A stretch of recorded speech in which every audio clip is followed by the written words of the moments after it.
ಮಾನ್ಯ ಉಪಮುಖ್ಯಮಂತ್ರಿಗಳು ಡಿ.ಕೆ. ಶಿವಕುಮಾರ್ ಅವರು ನಾನು ಟನಲ್ ರೋಡ್ ನ ವಿರೋಧ ಮಾಡಿರೋದ್ರ ಬಗ್ಗೆ ಹೇಳಿಕೆ ಕೊಟ್ಟಿದ್ದಾರೆ. ಪಾಪ ಹುಡುಗ ಗೊತ್ತಿಲ್ಲ ಅನ್ನೋ ರೀತಿ ಮಾತನಾಡಿದ್ದಾರೆ. ನಾನು ಅದಕ್ಕೆ ಆ ರೀತಿ ಸ್ಪಂದನೆ ಕೊಡೋದಿಲ್ಲ. ಆದ್ರೆ ನಾನು ಅವರಿಗೆ 4 ಪ್ರಶ್ನೆ ಕೇಳ್ತೀನಿ. ಬೆಂಗಳೂರಿನ ಟನಲ್ ರೋಡ್ ಅನ್ನ ನೀವು ಟ್ರಾಫಿಕ್ ಜಾಮ್ ಅನ್ನ ಕಡಿಮೆ ಮಾಡಬೇಕು ಅನ್ನುವಂಥ ಉದ್ದೇಶದಿಂದ ಮಾಡ್ಲಿಕ್ಕೆ ಹೊರಟಿದ್ದೀರಿ ಅಂತ ಹೇಳ್ತಿದ್ದೀರಿ.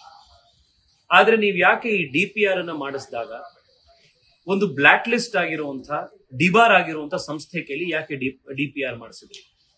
ಎರಡನೇದು, ಈ ಟನಲ್ ರೋಡ್ ನಲ್ಲಿ ನಿಮ್ಮ DPR ಹೇಳೋ ಪ್ರಕಾರ ಕೇವಲ 4 ವೀಲರ್ಸ್ ಮತ್ತೆ ಕಾರ್ಗಳಿಗೆ ಮಾತ್ರ ಅವಕಾಶ ಇದೆ.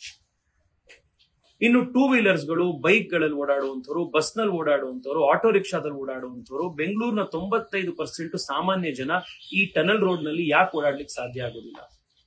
ನೀವು 100 ಜನರ ದುಡ್ಡನ್ನ, 100% ಜನರ ಬಡವರ ದುಡ್ಡನ್ನ, ಅವರ ತೆರಿಗೆ ಹಣವನ್ನ ಬಳಸಿಕೊಂಡು ಕೇವಲ ಕಾರ್ನಲ್ಲಿ ಓಡಾಡುವಂತ ಶ್ರೀಮಂತರಿಗೆ 18,000 ಕೋಟಿ ರೂಪಾಯಿ ಖರ್ಚು ಮಾಡಿ ಯಾಕೆ ಟನಲ್ ರೋಡ್ ಮಾಡ್ಲಿಕ್ಕೆ ಹೋಗ್ತಾ ಇದ್ದೀವಿ? ಮೂರನೇದು, ಬೆಂಗಳೂರಿನ ಟ್ರಾಫಿಕ್ ಸಮಸ್ಯೆ ಬಗೆಹರಿಬೇಕು ಅಂತಂದ್ರೆ ಅದಕ್ಕೆ ಹೆಚ್ಚು ಪಬ್ಲಿಕ್ ಇನ್ಫ್ರಾಸ್ಟ್ರಕ್ಚರ್ ಮೇಲೆ, ಪಬ್ಲಿಕ್ ಟ್ರಾನ್ಸ್ಪೋರ್ಟ್ ಮೇಲೆ ಇನ್ವೆಸ್ಟ್ಮೆಂಟ್ ಬೇಕು. ನೀವು 18 ಕಿಲೋಮೀಟರ್ ಈ ರಸ್ತೆಗೆ 18,000 ಕಿಲೋಮೀಟರ್ನ ಖರ್ಚು ಮಾಡ್ತಾ ಇದ್ದೀರಿ. ಅಂದ್ರೆ ಇದು ಹಿಮಾಲಯದಲ್ಲಿ ಸುರಂಗ ಏನನ್ನ ಮೋದಿಯವರು ಮಾಡಿದ್ರು ಜೋಜಿಲಾ ಪಾಸಿಗೆ, ಅಟಲ್ ಟನಲ್ಗೆ, ಅದಕ್ಕಿಂತ ಹೆಚ್ಚು ದುಡ್ಡು ಇದಕ್ಕೆ ನೀವು 1 ಕಿಲೋಮೀಟರ್ ಖರ್ಚು ಮಾಡ್ತಾ ಇದ್ದೀರಿ. ಇಷ್ಟೇ ದುಡ್ಡನ್ನ ನೀವು ಮೆಟ್ರೋ ಖರ್ಚು ಮಾಡಿದ್ರೆ ಸುಮಾರು ಇದರಷ್ಟು 2 ಕಿಲೋಮೀಟರ್ ಅಷ್ಟು ಮೆಟ್ರೋ ಬೆಂಗಳೂರಿಗೆ ಸಿಗುತ್ತೆ. ಬೆಂಗಳೂರಿಗೆ ಬೇಕಾಗಿರುವಂತದ್ದು ಪ್ರಾಮಾಣಿಕ ನಾಯಕತ್ವ.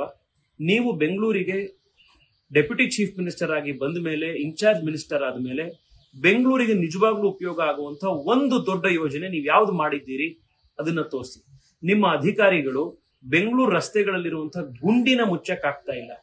ಇವರು 18 ಕಿಲೋಮೀಟರ್ ಸುರಂಗ ಮಾರ್ಗ ಮಾಡಿ ನಮಗೆ ಕರೆಕ್ಟ್ ಟೈಮಲ್ಲಿ ಅದನ್ನ ಓಪನ್ ಮಾಡ್ಕೊಡೋ ಸಾಧ್ಯತೆ ಇದೆಯಾ?